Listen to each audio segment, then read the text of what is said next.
Morning, আমি অনামিকা। আমার চ্যানেলের আরেকটা নতুন ভিডিওতে আপনাদের সকলকে স্বাগত। আশা করি আপনারা সকলে ভালো আছেন। আজকে সকালবেলা আপনাদের সাথে নিয়েই নতুন দিনের নতুন একটা ব্লগ স্টার্ট করছি। সকালবেলা আমাদের সবার চা পর্ব মিটে গেছে, এমনকি ব্রেকফাস্ট সবার হয়ে গেছে।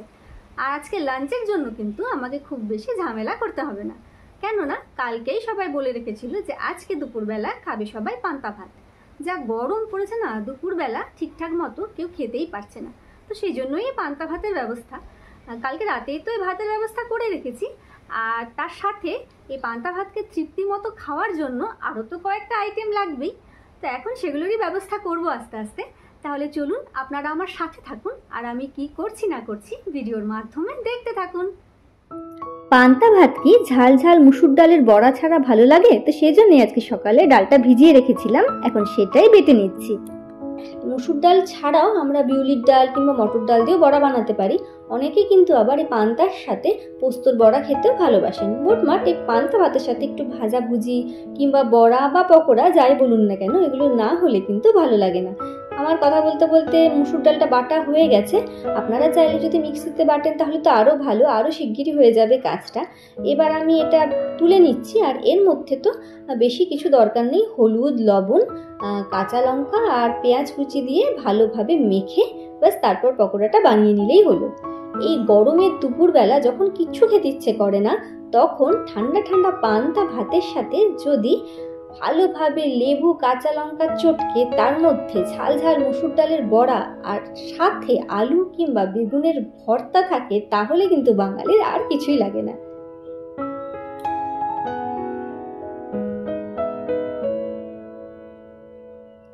তেলটা গরম হয়ে গেছে, এক এক করে বড়াটা আমি এবার দিয়ে নেব। তারপর বড়াটা ভেজে নিয়ে আমি ভর্তাগুলো বানাবো। আমি কিন্তু আলু আর বেগুন দুটোর ভর্তাই বানাচ্ছি, কেননা বাড়িতে অন্যরা আলু ভর্তা ভালোবাসলেও কিন্তু মেয়ে ভাজা বেগুনের যে ভর্তাটা হয় সেটা খেতে ভালোবাসে, তো সেজন্য দুটো ভর্তাই বানাচ্ছি। দেখুন, এটা কিন্তু ভাজা আমার হয়ে গেছে, এবার এটা নামিয়ে নেব। এখানে বড়া করতে করতে কিন্তু পাশের গ্যাসে আমি আরো দুটো ভাজাও করে নিয়েছি। বেগুন আর মাছ ভাজাও কিন্তু আমার হয়ে গেছে। এখানে আলুটা তো সেদ্ধ হয়ে গেছে, আর এবার আমি এটাকে স্ম্যাশ করেও নিয়েছি। এবার আলু ভর্তাটা বানাবো। আমি পেঁয়াজ, রসুন আর শুকনো লঙ্কা এখানে একসাথে ভেজে নিয়েছি, আর ভাজার তেলটাও নিয়ে নিয়েছি, সেজন্য আলাদা করে আমি আর সর্ষের তেলের মধ্যে দেব না। এবার এগুলো সব কিছু কিন্তু একসাথে ভালো করে চটকে আমি মেখে নেব। এই মাখাটা যতটাই ভালো হবে আর যত ঝাল হবে, খেতে কিন্তু এই আলু ভর্তাটা ততই টেস্টি হবে। তবে অনেকে ঝাল একটু কম খান, তারা অল্প লঙ্কা দিয়ে করবেন। তবে আমরা তো ঝাল একটু বেশি খাই, সেটা আপনারা আগের ভিডিওতেও দেখেছেন।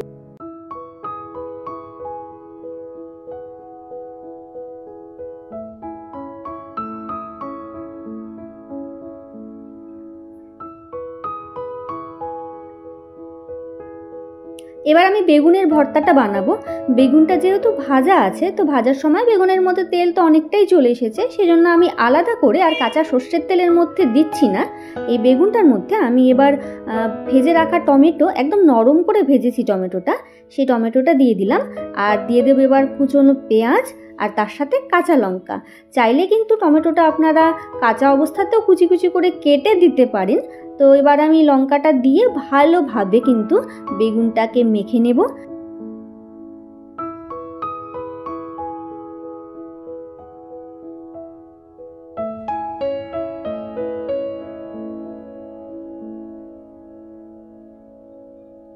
আর এই ভাতের মধ্যে তো আমি কালকে রাতেই জল দিয়ে রেখেছিলাম, আর এর কিন্তু পুষ্টিগুণ ঠিকঠাক মতো পাওয়ার জন্য কিন্তু ফ্রিজের জল না, নর্মাল টেম্পারেচারে জল দিয়ে রাখাই ভালো।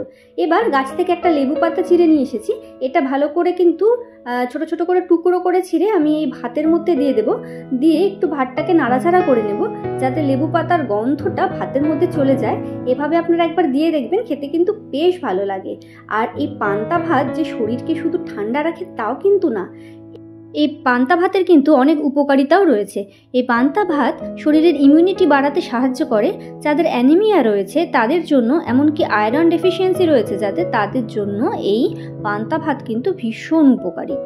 কেউ কেউ পান্তা ভাতের জল কম দিয়ে শুধু ভাতটা খেতে পছন্দ করেন, আবার অনেকে কিন্তু পান্তা ভাতের জলটাও খেতে পছন্দ করেন। আমার তো এই জলটা খেতে বেশ ভালো লাগে, ভাতের থেকে আমি তো জলটাই বেশি খাই। কেননা এভাবে দেখুন লেবু পাতা দেওয়া রয়েছে, তারপর যখন এই জলটার মধ্যে লেবু, কাঁচা লঙ্কা সব কিছু পড়ে তখন কিন্তু এর টেস্টটা ভীষণ ভালো লাগে। আর আমি যা যা বানিয়েছিলাম সব কিন্তু এক এক করে এখানে দিয়ে দিচ্ছি। মাছ ভাজা, 2 রকমের ভর্তা, তারপর দিয়ে দিয়েছি এখানে বড়া।